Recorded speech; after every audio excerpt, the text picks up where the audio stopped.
Okey, bismillahirrahmanirrahim. Assalamualaikum warahmatullahi wabarakatuh. Selamat datang di tutorial Microsoft Project. Tutorial pertama untuk beginner. Alright. Pada hari ini saya nak terangkan tentang macam mana kita nak menggunakan Microsoft Project untuk buat planning secara grafik ataupun secara lebih berstruktur. Alright, dengan menggunakan Microsoft Project 2019. Alright, pertama sekali, macam biasa bila kita hendak menggunakan Microsoft Project, kita perlu pergi ke Microsoft menu dan kita buka project. Okay, bagi yang ada shortcut dekat desktop, so should be okay lah. Okay, bila kita buka Microsoft Project, so kita akan nampak dashboard ini, right? Itu blank project, from existing project, new from Excel workbook dan sebagainya. Kita boleh import data ataupun apa-apa maklumat yang kita nak masukkan dalam kita punya Microsoft Project. Okay, untuk permulaan ataupun tutorial yang pertama ni, right, kita akan create blank project. Right, okay, dalam blank project ni, okay, kita ada update sini, kita update lah. Okay, dalam blank project ni dia ada beberapa bahagian, right. Yang atas ni adalah bahagian Gantt chart, right. Bahagian timeline. Bahagian timeline ni dia akan menunjukkan kepada kita overview, right, projek kita, yang kita dah buat di dalam bahagian task ni secara grafik, right, secara grafikal, right. Yang bahagian kedua ni, ini adalah secara grafikal based on bar sahaja, right. Pada bahagian yang sudut sebelah kanan bawah ni, right, dia akan tunjuk based on date dan sebagainya, date dan hari kerja dan juga hari cuti lah, right. Okay, yang bahagian sebelah sini adalah bahagian task, right, bahagian task yang kita nak buat, right. Okay, dia ada beberapa menu kat sini. Dia ada task mode, dia ada task name, body duration, start and finish, empty distances, right. Okay, di atas ni pula adalah bahagian ribbon, right, bahagian ribbon. Dia ada beberapa ribbon lah yang kita boleh gunakan, right, untuk kita create kita punya jadual ataupun structure planning yang kita nak buat untuk projek kita, right. So dia ada pelbagai lah. Dia ada task, resource, report, project, view dan sebagainya. Alright, pertama sekali bila kita nak gunakan Microsoft Project ni, kita perlu yang penting kita perlu pergi kepada option. Okay, betul. Kita pergi pada option, right. Okay, bahagian option dia ada bahagian general, display dan sebagainya. Alright, benda ni penting kita ubah, right. Kalau kita tak ubah, nanti bila kita dah buat semua kita punya task, kita dah list up kita punya task, nanti dia akan jadi difficult untuk kita ubah. Kita nak kena arrange semula dan sebagainya, right. Jadi sebelum apa-apa kita teruskan, kita buat sedikit setting dulu. Apa yang kita buat adalah yang pertama sekali adalah bahagian week start, right. Bila kita ini saya dah ubah, okay. Kalau kata kalau boleh ubah lagi, week start dia akan mula dengan Sunday, right. So kita ubah dia kepada Monday, right. Memang macam di Microsoft ni kita gunakan kita mula bekerja pada hari Isnin, right. Dan hours kita tukar kepada 7 jam kerja saja, tolak waktu rehat, right. 8 jam tolak pada waktu rehat, right. Okay, kemudian kalau ada sisi tengahnya, yang kedua adalah yang kita perlu tukar. Yang bawah ni tak perlu apa dah, kita tukar apa. Okay. Sisi tengah Microsoft Project, okay, dia ada simbol currency tu. Sebab mungkin lepas ni task kita akan masukkan harga dan sebagainya, ataupun cost. Setiap task yang kita buat tu ada cost dia, right. Mungkin kita nak masukkan cost tu, jadi kita kena ubah siap-siap lah. Kita kena ubah. Kalau macam di Malaysia sini kita gunakan RM, right. Bagi kalau yang di luar, di overseas dan sebagainya, mungkin gunakan USD, right. Okay, ikut preference masing-masing, right. Kalau kata nak guna USD untuk perancangan projek ni, so gunakan USD. Kalau kata untuk gunakan ringgit, so gunakan ringgit, right. Dalam bisnis saya gunakan ringgit lah, right, untuk available untuk semua, right. Right, bila dah setting tu kita ubah, kita check sekali lagi. Kita check sekali lagi nak confirm. Alright. Pada bahagian display, okay, kita dah ubah. Pada bahagian schedule pun kita dah ubah. Okay, alright, done. Okay, sudah kita dah settle dengan setting di option tadi. Alright, kita teruskan dengan masukkan task. Alright, okay, kat sini saya cuba masukkan beberapa task yang kita buat, alright, untuk sampel ataupun untuk aktiviti ataupun tutorial ni. Alright, okay, yang pertama sekali kita masuk project 1. Okay, kemudian kita masuk initiation, permulaan. Okay, kemudian kita buat project proposal. Okay, lepas tu kita masukkan project konsep.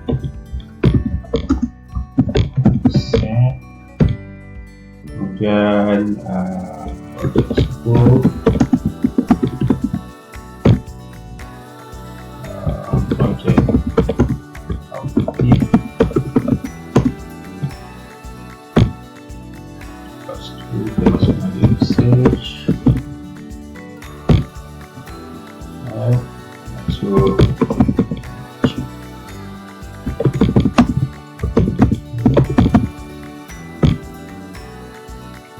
kemudian design, hardware, kemudian costing, market, survey,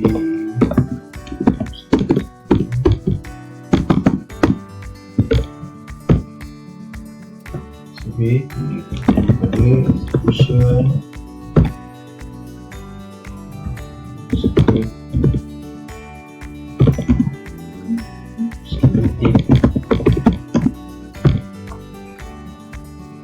PCB, EQ,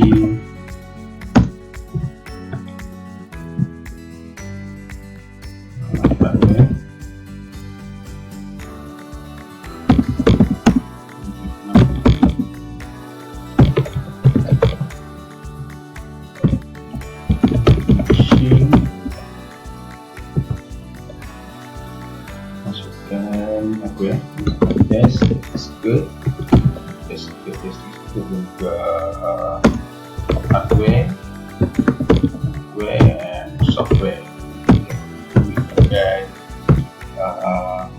menggunakan coding dan sebagainya. Kemudian ni juga.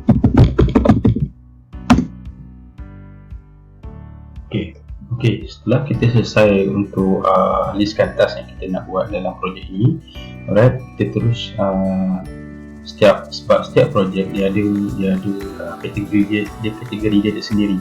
Alright, contoh bagi projek 1 ni adalah nama ataupun title bagi semua task yang kita nak buat di bawah ni.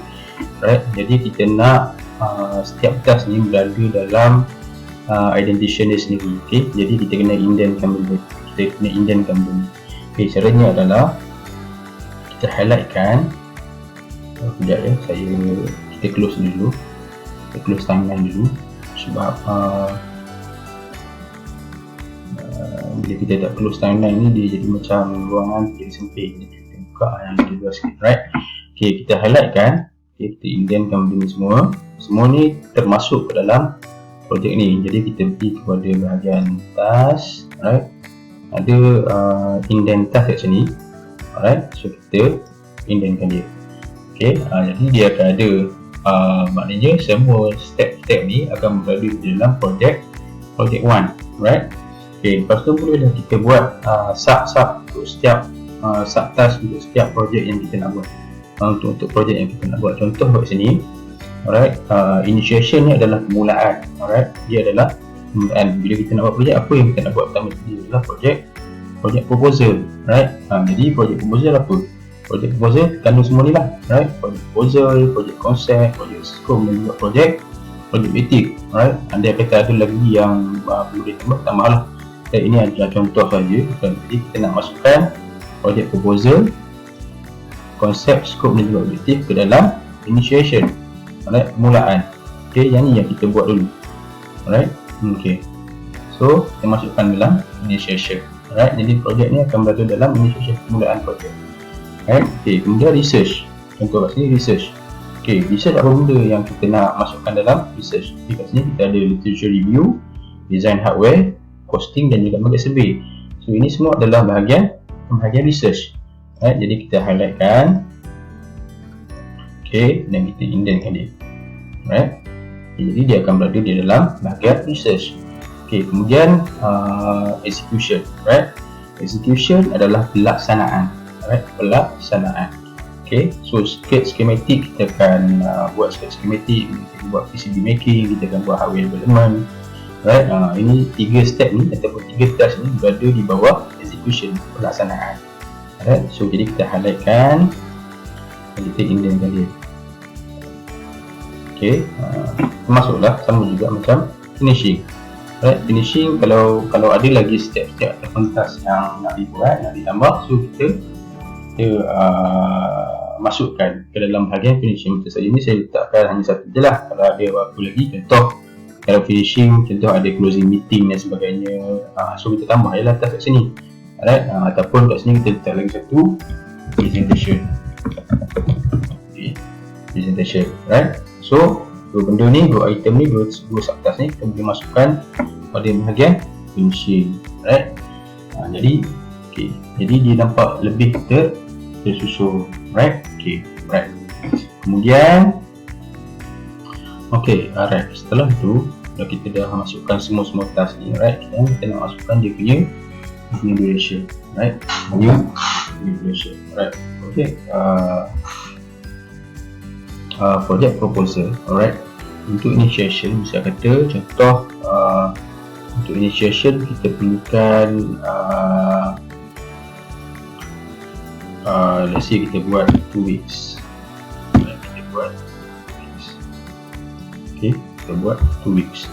So di bawah ni subtask ni, so semestinya tidak boleh melebihi daripada 2 weeks. Alright, contoh kat sini kita buat, kita yang cukupkan 2 weeks ada berapa hari, ada 10 hari. Alright, okay, contoh kalau kita nak buat project proposal, total project proposal, alright, kita ada dalam 2 hari. Yes, right. Kemudian untuk project konsep, untuk berikan konsep dan sebagainya, kita buat 3 hari. Okay, untuk project scope 1 hari. Right, kemudian project objektif dan sebagainya, mestilah kita buat ada 4 hari. So balance ni mesti ada 4 hari lah. Okay, so kita buat 4 hari. Ada 2 weeks, maknanya ada dalam 2 weeks ada 10 hari. Alright, jadi bila kita buat, mestilah subtask yang berada dalam task yang utama tu mestilah berada mengikut total yang kita letakkan di main task. Right, kita macam kat sini cukup untuk 5 hari, 6 hari. So kemudian untuk bahagian research, right, untuk bahagian research misal kata okay, research nak buat berapa hari. Contoh kita buat research selama 2 minggu juga misal kata. Right, kita buat 2 minggu juga, insyaAllah. Okay, kemudian untuk literature review ni, untuk research tentang dokumentasi projek tu, okay, let's say kita buat 3 hari. Right, dengan design hardware 2 hari.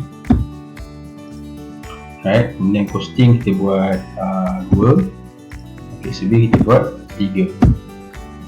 Okay, sama juga kita buat 2 minggu. Okay, let's say execution lebih lagi lah. Execution misal kata kalau yang design pun dah 2 minggu, execution should be more than that lah. Right, so kita buat 3 minggu untuk execution. Right, so execution let's say kita buat pertama schematic mungkin memakan masa 5 hari. Alright, kemudian PCB making pun mungkin memakan masa. PCB making bagi yang tak tahu bidang elektronik, PCB ni kita nak buat PCB lah, kita buat PCB. Okay, mungkin kita buat dalam 5 hari juga, mungkin ada beberapa litar yang kita buat. Okay, kemudian hardware development pun sama, kita nak buat casing.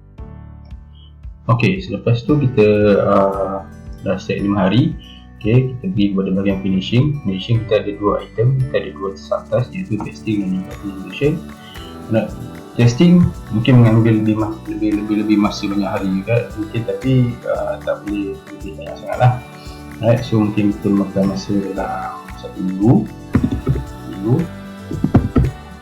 Okay, so testing boleh jadi kita ambil masa dalam 3 hari atau 4 hari, 4 hari. Okay, kemudian lastly adalah presentation. Alright, presentation. Right, okay, so setelah kita set dia punya duration, kita akan nampak total days yang kita akan gunakan, right, yang kita akan gunakan untuk projek secara keseluruhan. Right, kat sini kita guna 2 weeks, 2 weeks, 3 weeks dan sebagainya. Kemudian 1 weeks, right, start 3/9. Okay, tapi sekarang ni bahagian start dengan finish ni tak synchronize. Okay, sebab dia based on setiap satu task ni tidak bersangkut. Right, jadi untuk kita buat dengan lebih proper, right, kita perlu linkkan ataupun kita perlu chainkan supaya dia lebih synchronize. Right, baru kita akan dapat total berapa masa yang kita perlukan untuk siapkan projek satu ni. Right, okay, sekarang ni setiap subtask ni ataupun setiap task ni tidak berhubung antara satu sama lain. Jadi tarikh dia tak akan sama, tak akan mengikut kepada total days ataupun total weeks yang kita nak. Right, jadi kita kena linkkan dia, sambungkan dia. Right, okay, setelah kita tentukan setiap task tu berapa hari kita nak buat, right, sebenarnya kita nak linkkan setiap task. Maksudnya kita nak setiap satu task akan mula selepas task yang sebelumnya dibuat. Right, jadi kita highlight, okay, kita linkkan. Okay, jadi dia akan tunjukkan ni lah permulaan tarikh bila sehinggalah pada tarikh penamat bagi setiap subtask yang kita nak buat. Right, sama juga kita buat pada setiap subtask. Okay, jadi kita buat pada setiap subtask. Okay, link. Right, ini dipanggil link selected task. Right, jadi kita linkkan dia, jadi dia akan keluarkan tarikh untuk setiap task tu hendak mula dan habisnya mengikut bilangan hari yang kita letak kat sini. Dan dia ada predecessors. Predecessors ni dalam macam prasyarat. Right, contohnya bagi projek konsep, right, projek konsep tak akan bermula selagi mana projek proposal belum ditamatkan, belum dijalankan. Right, belum tamat. Okay, jadi dia akan letak syarat dia 3. Jadi dia akan refer kepada poin ketiga sini. Alright, sama juga bagi yang keempat. Right, bagi project scope tak akan mula selagi mana projek konsep belum ditamatkan, iaitu pada poin atau pada nombor keempat. Alright, dia ada dua kaedah yang kita boleh buat, iaitu dengan kita linkkan kat sini. Right, ataupun satu lagi contoh, right, macam contoh research tak akan bermula selagi mana projek objektif belum ditamatkan. Right, jadi contoh kat sini kalau kita nak buat selain daripada kita linkkan di antara ini dengan ini, jadi kita boleh buat menggunakan, kita double click dan kita pergi kepada predecessors.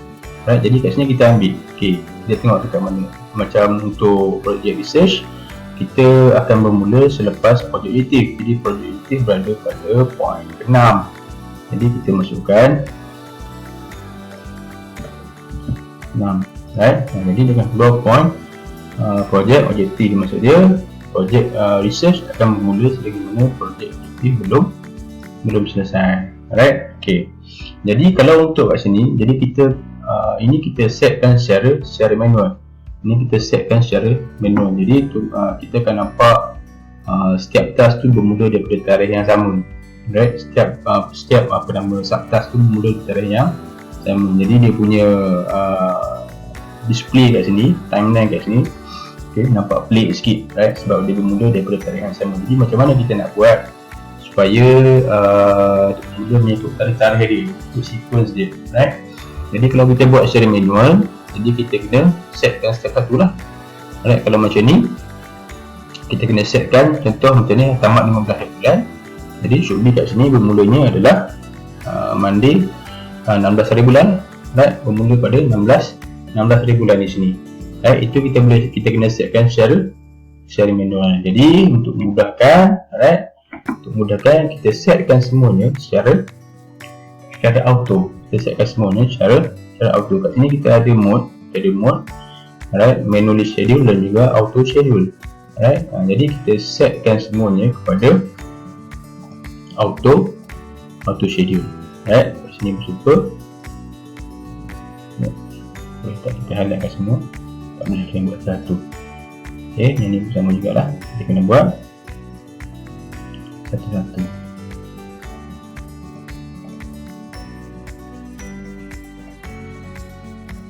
Buatlah sampai habis beberapa tas yang kita ada. Okay.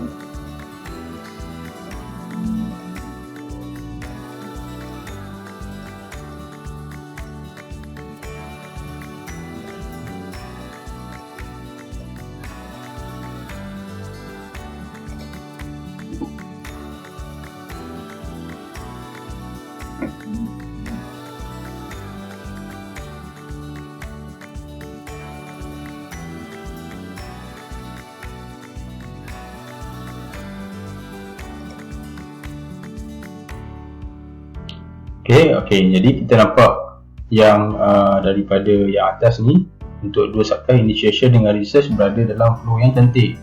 Alright, berada dalam flow yang cantik. Alright, jadi tapi yang execution dia start balik pada sebabnya kita tak set dia punya predecessors. Okay, jadi kita kena set dia punya predecessors. Alright. Okay, jadi dia akan berada di hujung lah selepas daripada tamatnya market survey. Okay, sama juga untuk yang ini, untuk finishing. Jadi kita kena buat predecessor dia adalah hardware development. Okay, jadi kalau kita tengok dari keseluruhan tas, okay, nampak dia punya flow tu cantik lah. Right, punya flow tu cantik mengikut susunan yang kita nak. Right, okay, jadi total hari pun kita dapat jumlahkan 10, 20, 35 dan 40. Jadi kita akan dapat total 40 hari. Right, okay, setelah lengkap kita punya flow untuk Gantt chart ini, right, okay, andai katalah kita nak ubah tarikh projek bermula sekarang. Kalau kita tengok bermula 3 hari bulan 2 21 sehinggalah pada 23 hari bulan 3.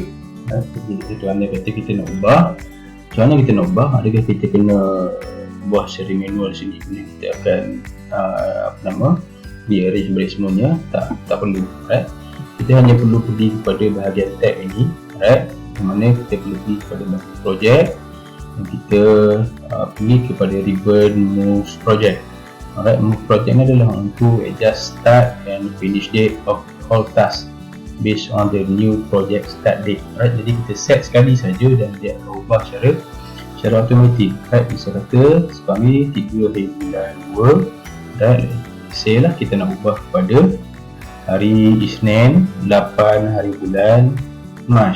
Right, okay. Right, jadi kita klik dan kita tekan okay, jadi dia akan ubah semua sekali mengikut kepada tarikh yang kita nak. Right, jadi tak perlu risaulah andai kata kita dah buat dengan soalan kita nak ubah, akan buat secara manual. Right, jadi itu cara dia kita nak movekan date projek ini. Right, okay, setelah kita tengok kita dah setting semua sekali untuk timeline bagi projek ini. So kita boleh tengok boleh zoom. Kalau kita tengok sini kita kena scroll dan sebagainya, jadi kita boleh zoom. Kita zoom dari projek, so kita akan nampak kita akan nampak keseluruhan projek, right, sampailah pada finishing dia. Right, so dia berada dalam timeline ini, dia punya scope dia. Right, ini dia punya scope timeline dia. Right, okay, seterusnya kita nak pergi kepada resource. right? Penggunaan resource, right? Okay, dalam task ni mungkin kita ada beberapa orang yang akan buat task ni. Contoh kalau kita buat projek dalam group, alright, ada beberapa orang. Misalnya kita untuk projek proposal kita ada management, right? Ada pihak management ataupun project manager, right? Okay, macam mana kita nak assign benda tu ke dalam task kita? So kita pergi kepada Gantt chart ni bahagian ni, right? Jadi kita buka dia,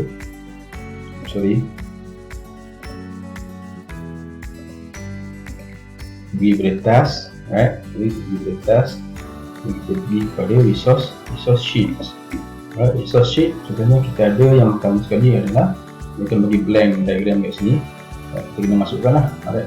Contohnya kita ada project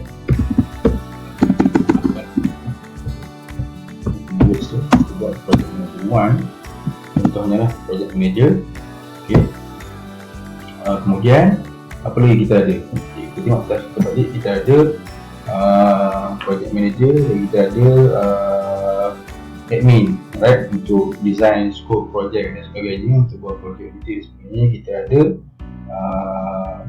project designer, okay? Ataupun project designer lah.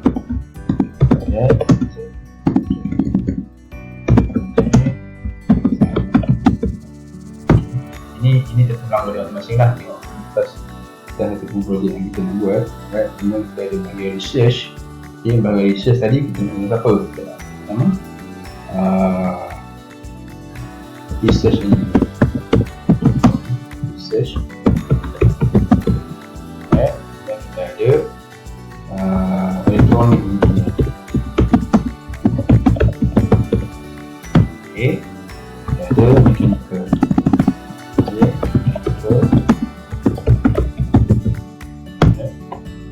Dan kita ada itu saja kita perlukan, saya rasa, untuk kita perlukan 5 orang ni, ataupun 5 individu ni untuk buat kerja bagi projek, right?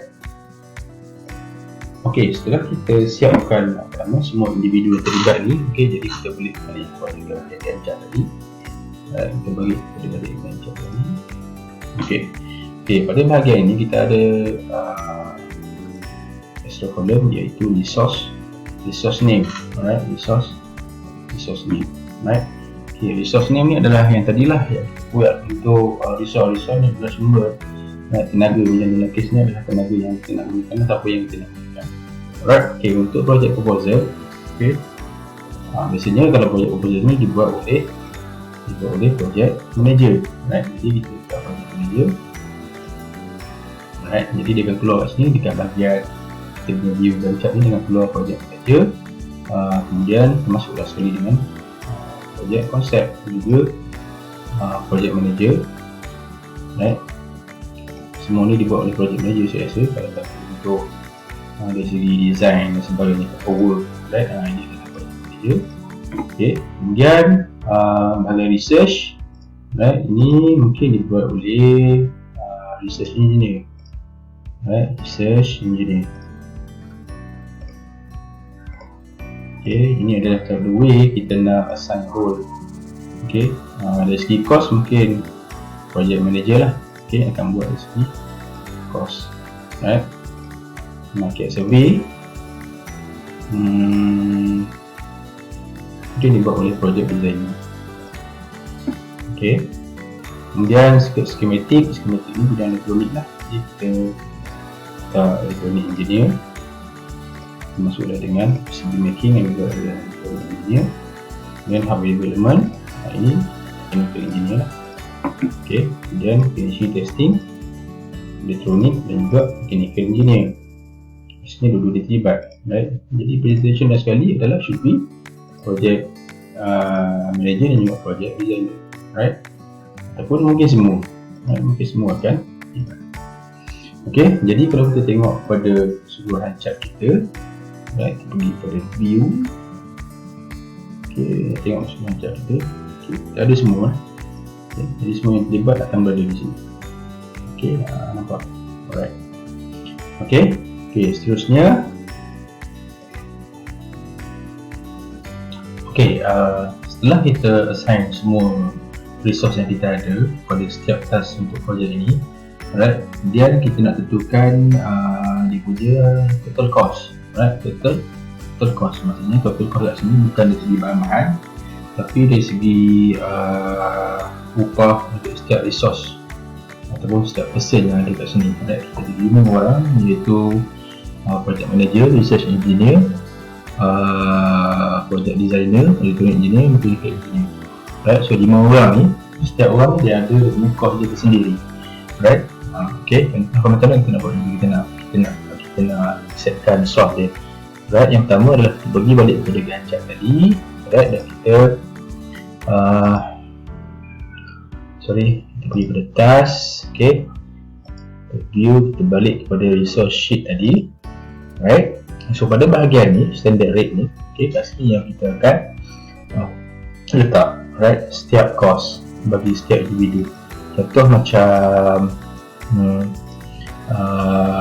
project manager, right, misalnya saya letak dia punya cost dia untuk per hour adalah RM20 per hour untuk project manager, right. Untuk project designer kita letak ini saya punya ni je lah, saya punya apa nama, anggaran sajalah. Okay, masing-masing tim dia dapat projek, so dia ada punya rate kita sendiri. Alright, untuk misalnya untuk projek designer, sejam kita bayar dia dalam RM15. Okay, contoh lah. Okay, research engineer kita 10, dan electronic engineer kita letak 11, pada design dan sebagainya mungkin engineer letak RM9. Okay, once kita dah letak, alright, then kita pergi balik kepada Gantt chart kita. Alright, so kalau kat sini kita tengok tak ada apa-apa, alright, tak ada apa-apa pada kali, tak ada apa-apa minggu, tak ada perubahan yang berlaku. Alright, jadi kita kena add new column. Alright, so column apa yang kita nak ambil? Kita ambil pada bahagian column cost. Okay, jadi cost. Okay, ini cost Okay, jadi secara automatiknya, alright, dia akan calculate setiap cost terlibat pada setiap resource. Alright, contoh resource kita kat sini, kita balik ke view. Okay, untuk setiap engineer kita dah set dia punya bayaran untuk per jam tadi. Okay, dia kerja 7 jam, 7 jam dalam masa dalam sehari. Okay, depends pada duit dia lah. Alright, jadi total cost yang diperlukan adalah contoh kat sini 2 days ada berapa jam. Kalau 2 hari ada kalau 7 jam sehari 14 jam. Tadi kita bagi berapa dekat PM, project manager, RM15 salah saya. Okay, so calculation tu akan ada sendiri lah. Alright, dia akan keluar kat sini. Jadi total cost yang terlibat untuk projek ini adalah RM4,585. Alright, mengikut pasar-pasar dia. Alright, mengikut dia punya pasar-pasar dia. Jadi kalau contoh kita nak buat kita nak buat projek rumah ke apa ke, jadi kita ada beberapa pihak yang kita perlu libatkan untuk pelaksanaan projek rumah tu. Jadi kita boleh buat calculation ataupun di sini mengikut bayaran, dan kita boleh buat estimation berapa bayaran bagi setiap orang ataupun berapa bayaran bagi setiap task dilaksanakan oleh individu tu. Alright, macam kat sini siapa yang banyak buat job lagi banyak dia dapat lah. Alright, jadi kat sini kita akan dapat total cost RM4,585. Ini saya punya inilah gambaran lah. Tuan-tuan, kalau kita buat untuk beberapa projek, kita tahu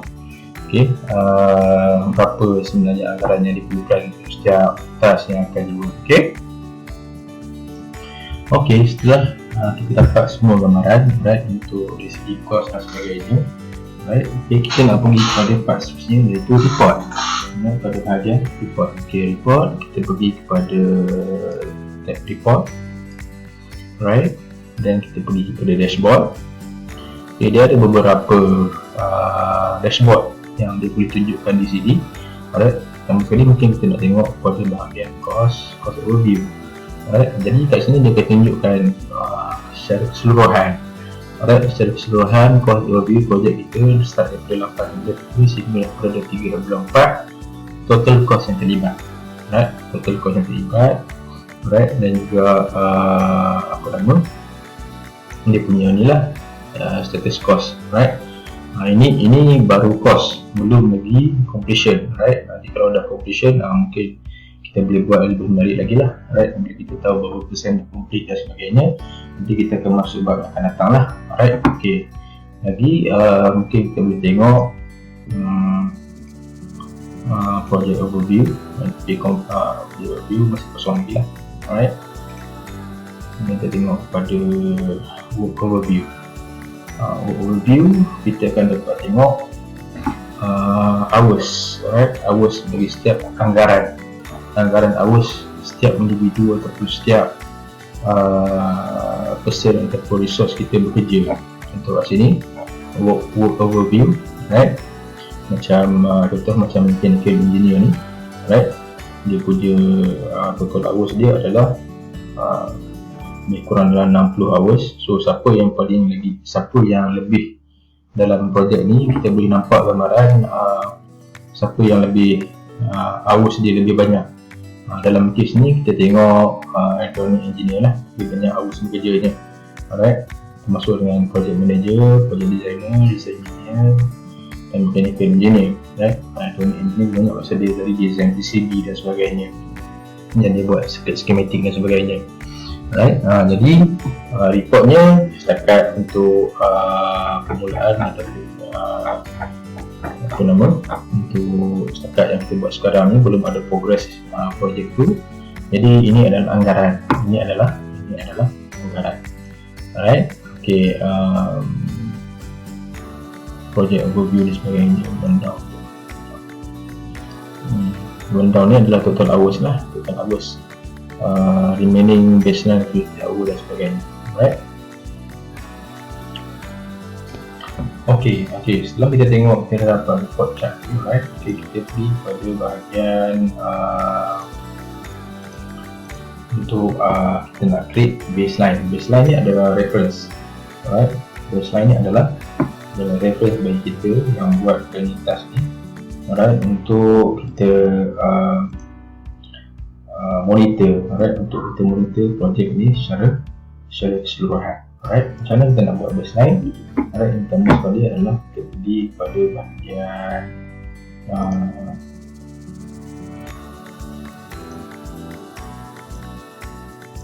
project, dan pergi pada bahagian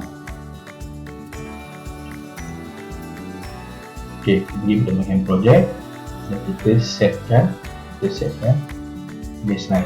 Right, kita setkan baseline. Okay, kita just simple, kita just klik OK value.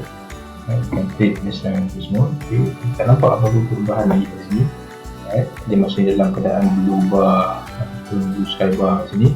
Right, jadi kita klik kanan, kita pergi pada show and hide bar style. Right, kemudian kita pergi pada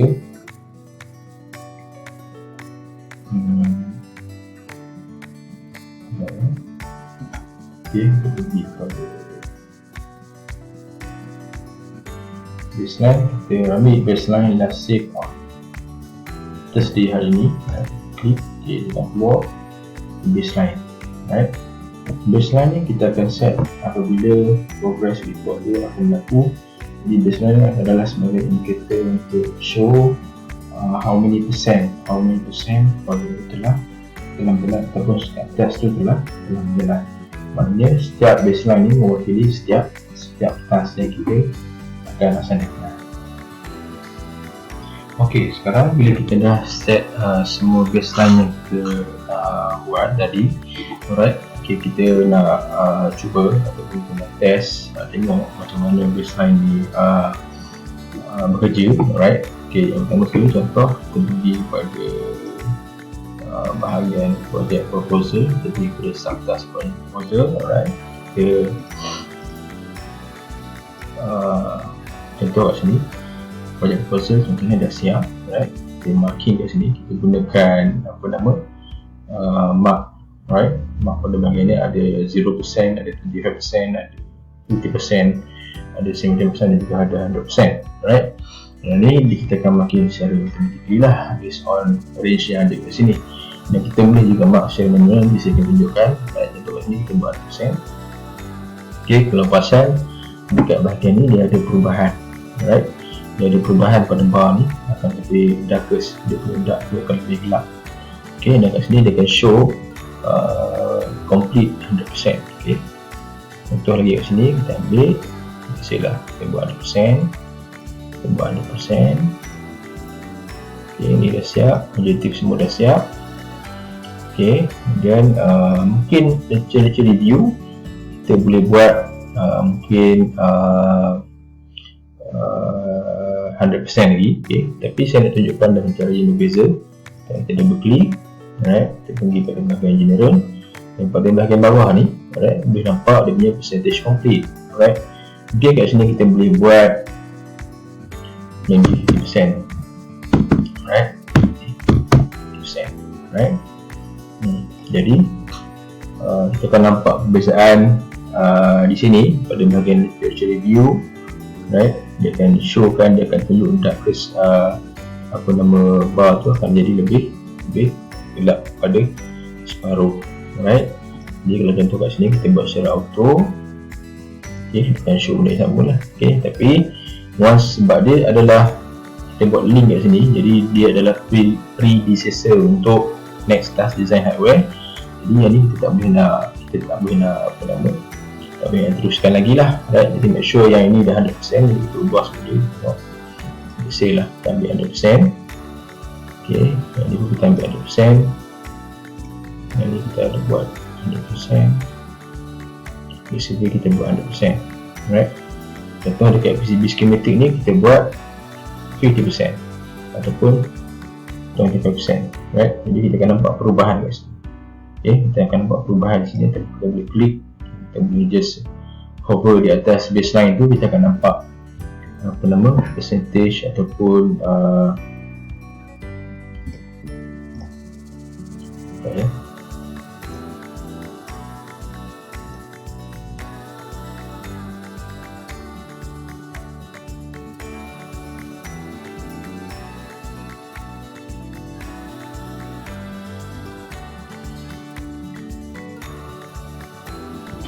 Okay, dah kalau kita tengok kita task yang kita set tadi, alright, macam yang tick ni semua yang dah 100% siap lah.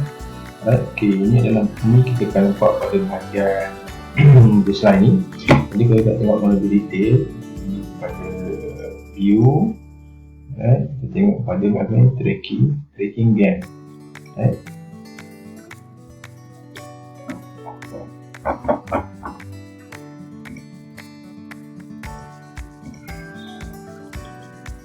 okay, pada bahagian tracking gain tadi, okay, kita klik, so kita akan nampak percentage perubahan. Kita tunjukkan dalam percentage lah yang berlaku contoh macam ni. Alright, untuk initiation project dah siap 100%. Okay, dia akan keluarkan color grey kat sini. Alright, macam yang untuk project proposal pun dah siap 100%. Sampailah pada project objektif, dan juga research pun kita dah siap 100%. Right, so they can show 100%, 100%, 100% setiap baseline tu. Cuma pada bahagian execution tadi kita set 25%. Right, jadi untuk part schematic hanya siap 25%. Right, dan remaining untuk the whole task adalah 8%. So baru siap keseluruhan task untuk execution hanya 8%. So secara kesimpulannya dia akan tunjukkan percentage project, the whole project, seluruh percentage project yang telah siap.